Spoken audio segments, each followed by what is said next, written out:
Piper's out here dying a royal death here, according to Dave Meltzer. This promo is pretty bad.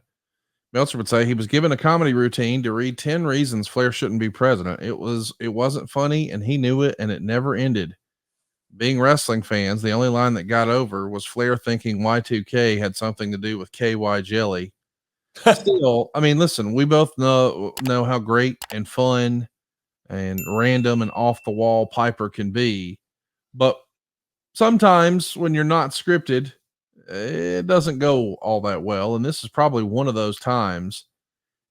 Besides the Warrior rambling mess on Nitro, which we've covered before, is there a moment you remember it being live television like this, a Nitro or a Thunder or what have you? You're in the back, a guy's trying his best to do a promo, and it's just painful, and you wish you could pull the plug, but you just can't. I'm sure it happened. Nothing stands out in my mind. Nothing more.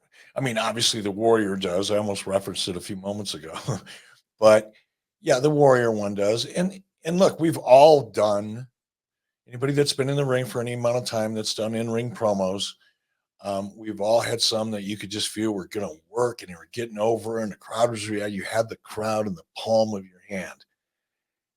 And we've also done ones that we went, ew, could we just pretend that didn't happen? It happened. It's live TV, and I think in Roddy's case, one of the things that made Roddy such an interesting person to work with is that he would have these moments of just excessive brilliance. Wasn't part of a plan, wasn't rehearsed. He would improv, and it was almost like the Scott Steiner math equation, Yeah. Sometimes things just hit and they're from the heart, they're improv. And the great news is about that is when it's good, it's generally really, really good. When it's not, it's really not. And this just happened to be one of those nights for Roddy. He went in there, he had an idea what he wanted to do, he thought it would work, and when it didn't, probably much like a stand-up comedy guy or a stand-up comic, sometimes you go out there and everything feels like it should work, and when it doesn't, it's painful. And this was just one of those times. Meltzer is writing about the creative in this era, and he says that, clearly WCW needs to make some changes. The booking regime needs to change. And he would say, it's easy to say that the WWF has a competitive advantage because their wrestlers can swear and tear women's tops off. But he would also say, hey, the writing on the WWF isn't very good either. It's only good when compared to how bad the WCW stuff is. And WCW was still doing things the way they used to be. They weren't using the television Hollywood writers like Vince Russo and Ed Ferrara. They're using former wrestlers.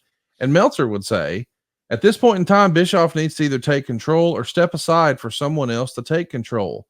Major changes have to be made in regards to how talent is treated. I'm not advocating Bill Watts' insanity because that doesn't work, but I see a WWF where there are very few no-shows, usually from fairly serious injuries, and it works in 1999.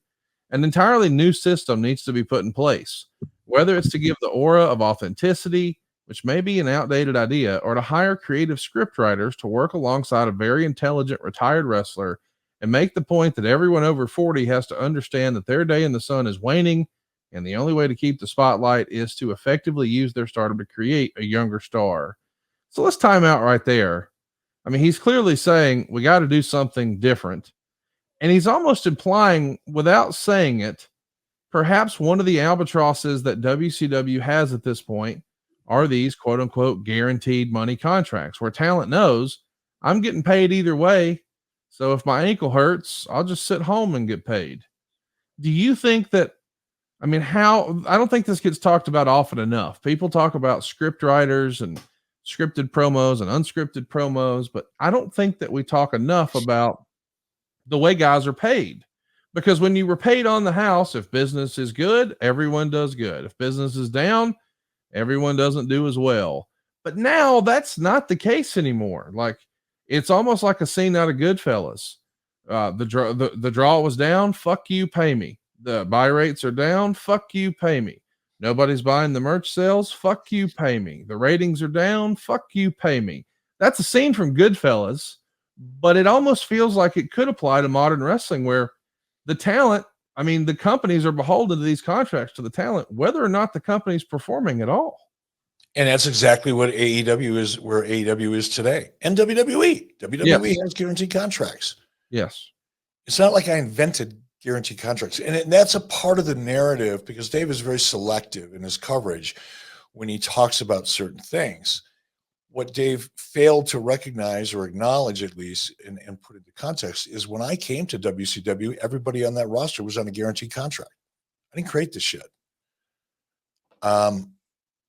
I don't hear any of the commentary or analysis from, or see any of the commentary or analysis from Dave applying the same analysis, which it really wasn't analysis. It was just his axe to grind and trying to get people to think he's smarter than he is.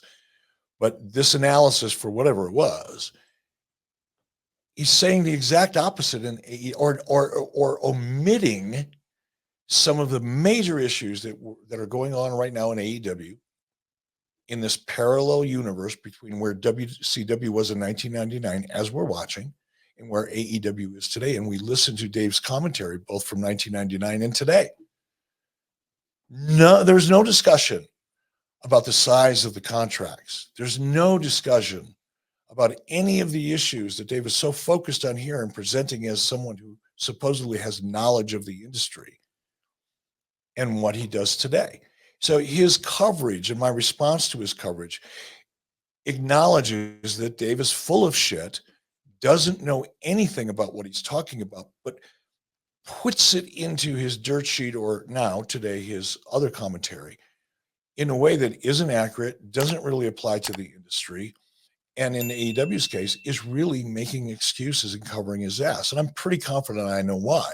It has nothing to do with Dave getting paid by AEW. I don't believe that to be true. But I do believe that Dave was so invested in tearing WCW down because he had a personal issue with me, quite frankly, did from the very beginning, because I was an outsider. Dave was one of the commentators that predicted that Nitro would be a dismal failure because I didn't know what I was doing. Right. And when WCW and Nitro became a huge success, and I started calling Meltzer out on his bullshit, because this goes back a long time, that set the tone and the course of Dave's coverage of WCW. So he's got a great ability to point out the obvious, but then spin it into a context that has nothing to do with anybody's reality, whether it was mine here in 1999 as we see Kevin Nash in a ring with Roddy Piper, or whether it's today when he's making excuses for AEW. His analysis is nothing more than his personal opinion and agenda spun to sound like he knows what he's talking about. And nothing has changed. Nothing has changed. So it's hard for me to really respond in any way other than a defensive way to some of the things that Dave said. But I do like to point out the differences in the context.